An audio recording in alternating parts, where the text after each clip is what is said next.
Hello, here's alexkaapa back again after over a month. The reason why I haven't been making any videos for a while is that the cable which connects the cameras from the computer is not here yet. I have borrowed it to a friend, and since I don't have it back yet, but really I'm urged to make this video in light of the recent events on YouTube, I've decided to make a non-video audio presentation of my case for atheism. So here I present my case. First I should have to clarify a few things in order to avoid misunderstandings about my arguments, which are based on semantics. I must therefore define what I mean by the word atheist. To me, an atheist is anybody who cannot claim that he or she believes in a god or gods. You see that I do not agree with the anti-negative atheist argument, which has been presented by Veritas 48, Dawa Films, and I forgot what the third guy's name is. I'm sorry about that. It is true also then that agnostics would fall into this definition, but that does not really matter to me, since Gnosticism addresses claims about knowledge and theism about beliefs about God. Thus, there are theoretically four kinds of stances you can have on the God question: an agnostic atheist, an agnostic theist, and agnostic theist. I know it would be convenient to point out also here then that it is possible to have several stances at the same time, namely because you might have different opinions to different definitions of gods. For example, I am a agnostic atheist, what the Rational Dawn Squad might refer to as a positive atheist, to the claim of an omnipotent and omniscient God, because these characteristics are logically contradictory, but I will later address that point. Coming back to the stances on the God question, I would like to add that I am an agnostic atheist to God per se, given that there might be unfalsifiable God definitions. And I am even agnostic theist for that matter, depending on the definition of God. If you called a rock God, well, I would believe in it, hence I would be a theist.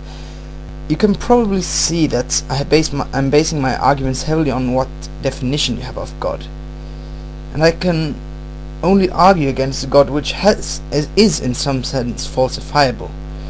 And these gods I will put into two categories: the omnipotent gods and personal intervening gods. But I will also argue that lacking belief in an unfalsifiable God is warranted, while it does not really prove its non-existence. So, I will start by attacking a certain category of gods, namely the omnipotent ones. Any god that is omnipotent must, per definition, be able to do anything. Maybe within logical boundaries, but still anything. But if a god, as I said, can do anything, he must also be omniscient, which means that he can predict his own future. You cannot, if you know your future, change any prediction you make about future events, which makes you non-omnipotent. And if you could, that would make you non-omniscient, because your prediction would obviously be wrong, and that would again make you non-omnipotent. But you can also go a step further, namely, if God knows his future, he is really bound to it.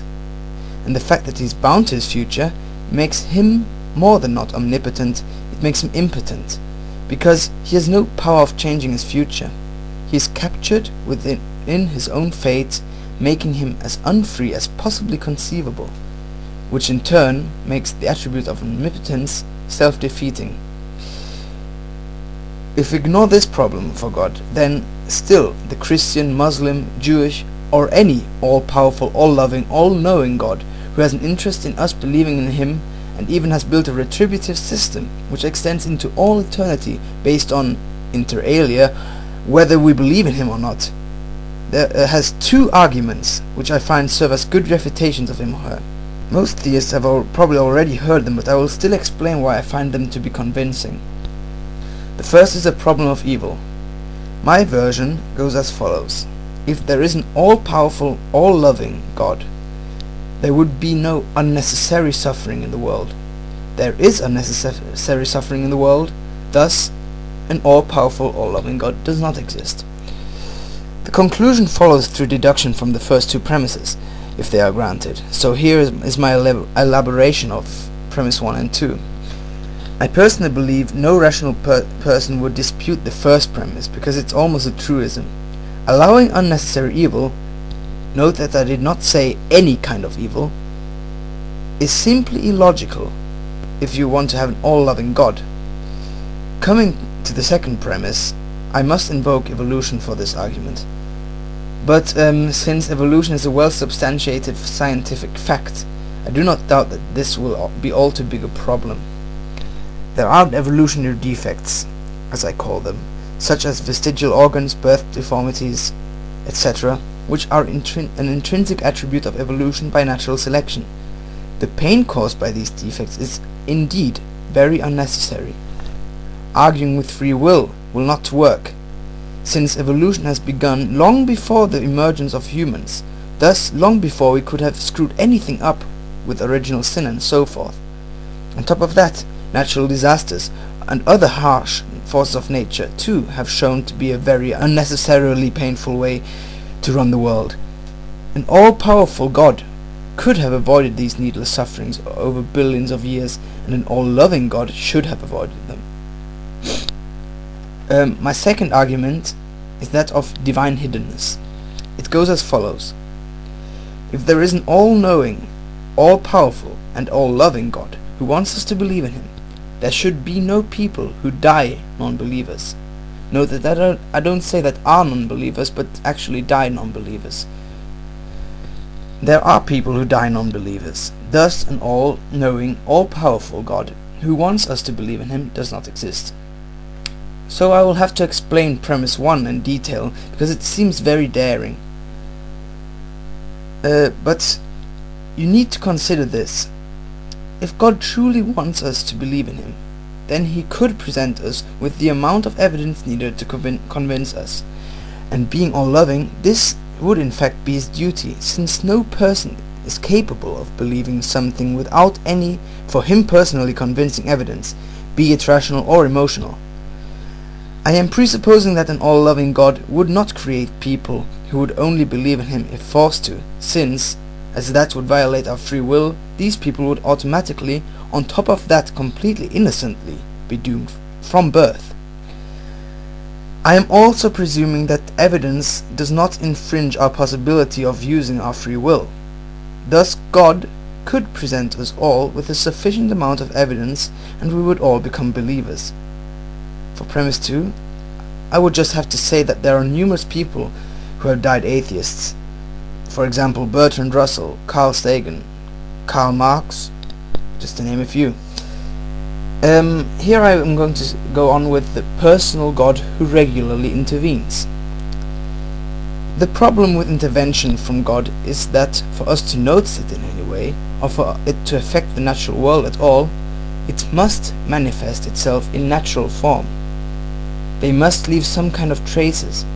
Since we find no single shred of evidence for intervention of any kind, the rational stance to take is not to believe this kind of God exists.